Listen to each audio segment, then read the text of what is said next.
Hi cuties! ఇవాళటి special కొత్త recipe చేశానండి. టేస్ట్ అయితే బాగుంది. ఎప్పుడు రొటీన్గా కాకుండా ఒకసారి ఇలా చేయండి. దోశ, ఇడ్లీలోకి బాగుంటుంది.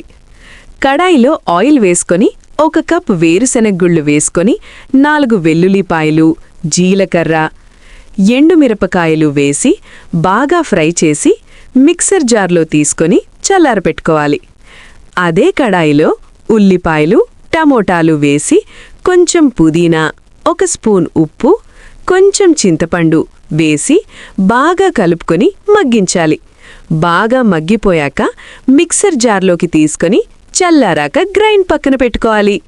కడాయిలో ఆయిల్, వెల్లుల్లిపాయలు, జీలకర్ర, శనగపప్పు, ఆవాలు, ఎండుమిర్చి, ఇంగువ, కరివేపాకును వేసి తాలింపు అయ్యాక గ్రైండ్ చేసి పెట్టుకున్న పచ్చడిలోకి వేసేసుకోవడమే.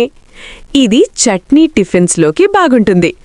దోశ, ఇడ్లీకి పర్ఫెక్ట్ ఉంటుంది. ఈసారి కొత్తగా ఈ విధంగా చేసి పెట్టండి. వీడియో నచ్చితే లైక్, సబ్స్క్రైబ్ చేసుకోవచ్చు కదా.